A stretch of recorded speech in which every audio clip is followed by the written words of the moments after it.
اپنی بھلا کر سلایا ہم کو، کہ نیند اپنی بھلا کر سلایا ہم کو، آنسو اپنے گرا کر ہنسایا ہم کو۔ درد کبھی نہ دینا ان ہستیوں کو، کہ درد کبھی نہ دینا ان ہستیوں کو، اللہ نے ماں باپ بنایا جن کو۔ السلام علیکم ناظرین، نورانی خبروں میں آپ کا خیر مقدم ہے۔ ناظرین، ہمارا دین اسلام ہمیں ماں باپ سے محبت کرنا سکھاتا ہے۔ آج کے دور میں جب بچہ بڑا ہوتا ہے اور نوجوانی کی دہلیز پر قدم رکھتا ہے تو اس کے لہجے میں ماں باپ کی اہمیت کسی بوجھ کی طرح دکھائی اور سنائی دیتی ہے۔ بعض کئی نوجوان اپنے ماں باپ سے کئی طرح کی شکایتیں رکھتے ہیں کہ ماں باپ ان سے پوچھے بنا ایسے کام کر لیتے ہیں جس سے ان کی مال و دولت سے لے کر ان کی شان میں دشواریاں ہو جاتی ہے۔ ناظرین، آج کی اس پیشکش میں ہم آپ کو اللہ کے پیارے نبی حضور صلی اللہ تعالی علیہ وسلم کی وہ مبارک نصیحت بتائیں گے جسے سن کر یقیناً آپ کی دین اور دنیا دونوں سنور جائے گی۔ ناظرین، آپ سبھی سے گزارش ہے کہ اللہ کے پیارے رسول حضرت محمد صلی اللہ تعالی علیہ وسلم کی سنتوں کو دنیا کے تمام انسانوں تک پہنچانے میں ہماری مدد کریں۔ ویڈیو پسند آنے پر ویڈیو کو لائک اور شیئر ضرور کریں، ساتھ ہی اپنے خیالات کا اظہار کمنٹ باکس میں کریں۔ ناظرین، حضور اقدس صلی اللہ تعالی علیہ وسلم کے پاس ایک صحابی رضی اللہ تعالی عنہ آئے اور کہنے لگے کہ یا رسول اللہ صلی اللہ تعالی علیہ وسلم، میرا باپ مجھ سے پوچھتا تک نہیں اور میری چیز اور مال خرچ کر لیتا ہے۔ اور کہنے لگا، شرعاً تو یہ ہے کہ باپ کو پوچھنا چاہیے اگر جائیداد اور محنت بیٹے کی کمائی کی ہو۔ اس پر آپ صلی اللہ تعالی علیہ وسلم نے فرمایا، اچھا بلاؤ اپنے والد کو۔ ادھر جب باپ کو پتا چلا کہ بیٹے نے میری شکایت حضور صلی اللہ تعالی علیہ وسلم سے کی ہے تو انہوں نے دکھ اور رنج کے کچھ اشعار دل ہی دل میں پڑھے اور زبان سے کچھ ظاہر نہ کیا۔ جب وہ بوڑھا باپ حضور صلی اللہ تعالی علیہ وسلم کے پاس پہنچا تو ادھر سے جبرائیل علیہ السلام آ گئے اور رسول اللہ سے فرمایا کہ یا رسول اللہ صلی اللہ تعالی علیہ وسلم، اللہ تعالیٰ فرما رہے ہیں کہ بوڑھے والد سے کہو کہ پہلے وہ اشعار سنائے جو اس کی زبان پر تو نہیں آئے، اس نے دل ہی دل میں پڑھے، اور اللہ تبارک و تعالیٰ نے عرش پر ہوتے ہوئے بھی ان اشعار کو سن لیا۔ ناظرین، یہاں غور کرنے والی بات ہے کہ جب ہم کسی کو گالیاں دیتے ہیں تو کیا اللہ تبارک و تعالیٰ نہیں سنتا؟ جب ہم کسی کو دعا یا بد دعا دیتے ہیں تو کیا اللہ تعالیٰ نہیں سنتا؟ جب کوئی گانا گاتا ہے یا قرآن پڑھتا ہے تو کیا اللہ تبارک و تعالیٰ نہیں سنتا؟ جب کوئی غیبت کرتا ہے تو کیا اللہ تبارک و تعالیٰ نہیں سنتا؟ کسی کی ماں بہن کو تار تار کر دیتا ہے تو کیا اللہ تبارک و تعالیٰ نہیں سنتا؟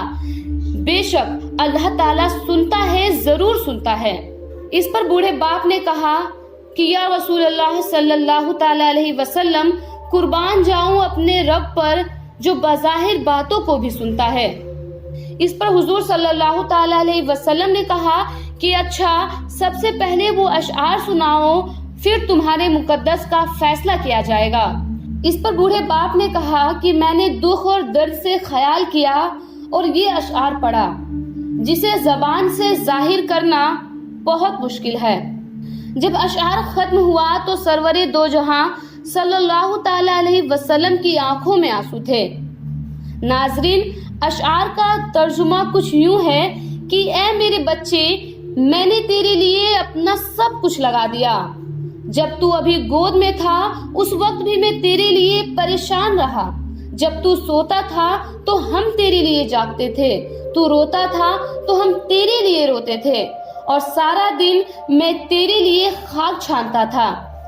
اپنی جوانی میں گرمی میں تھا، لو کی گرم ہواؤں کے تھپیڑے کھاتا تھا، میں نے مگر تیرے لیے گرم روٹی کا ہر حال میں انتظام کیا کہ میرے بچے کو روٹی ملے، چاہے مجھے ملے یا نہ ملے، اس کے چہرے پر مسکراہٹ نظر آئے، چاہے میرے آنسو کے سمندر اکٹھے ہو جائے۔ جب کبھی تو بیمار ہو جاتا تو ہم تیرے لیے تڑپ جاتے، تیرے پہلو بدلنے پر ہم ہزاروں وسوسوں میں مبتلا ہو جاتے تھے، تیرے رونے پر ہم بے قرار ہو جاتے تھے، تیری بیماری ہماری کمر توڑ دیتی تھی اور ہمیں مار دیتی تھی۔ ہمیں یوں لگتا تھا کہ تو بیمار نہیں بلکہ میں بیمار ہوں، تجھے درد نہیں بلکہ مجھے درد ہوتا ہے۔ تیری ہائے ہماری چیخ نکال جاتی تھی اور ہر پل یہی خطرہ ہوتا تھا کہ کہیں میرے بچے کی جان چلی نہ جائے۔ اسی طرح میں نے تجھے پروان چڑھایا اور خود میں بڑھاپے کا شکار ہوتا رہا۔ تجھ میں جوانی رنگ بھرتی چلی گئی اور مجھ سے بڑھاپا جوانی چھینتا چلا گیا۔ اس موڑ پر آ گیا کہ مجھے تیرے سہارے کی ضرورت پڑے اور تو اس موڑ پر آ گیا کہ تو بے سہارے چل سکے۔ تو مجھے تمنا ہوئی کہ جیسے میں نے اسے پالا ہے یہ بھی مجھے پالے گا، جیسے میں نے اس کے ناز برداشت کیے ہیں یہ میرے ناز برداشت کرے گا۔ لیکن تیرا لہجہ بدل گیا، تیری آنکھ بدل گئی، تیرے تیور بدل گئے۔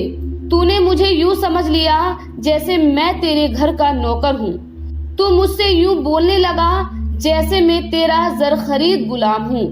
تو یہ بھی بھول گیا کہ میں نے تجھے کس طرح سے پالا ہے، تیرے لیے کیسے جگا، تیرے لیے کیسے رویا اور کتنا تڑپا ہوں۔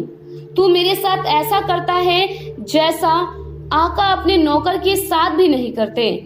اگر تو مجھے عزت نہیں دے سکتا، مجھے باپ کا مقام نہیں دے سکتا، تو کم سے کم پڑوسی کا مقام تو دے دے۔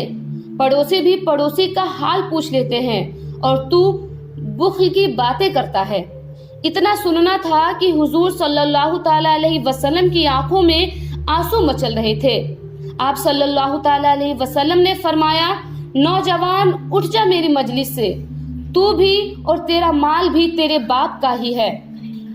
ناظرین گرامی، اللہ کے پیارے نبی حضور صلی اللہ تعالی علیہ وسلم نے فرمایا کہ اپنے ماں باپ کی قدر کرو، ان کی خوشیوں کا احترام کرو، کیونکہ باپ کی دعا میں وہ تاثیر ہے جو فلک تک جاتی ہے، اور ماں کی قدموں میں اللہ رب العزت نے جنت عطا کی ہے۔ جس نے اپنے ماں باپ کو راضی کر لیا وہ یقیناً جنت کا حقدار ہوگا۔ اللہ تبارک و تعالی ہمیں اور آپ کو اپنے ماں باپ کی فرما برداری کرنے کی توفیق عطا فرمائے۔ اللہ تعالی ہم سبھی کے ماں باپ کو لمبی اور صحت مند زندگی عطا فرمائے۔ اللہ تعالی ہمیں اور آپ کو اللہ کے پیارے رسول حضرت محمد صلی اللہ تعالی علیہ وسلم کی سنتوں پر چلنے کی توفیق عطا فرمائے۔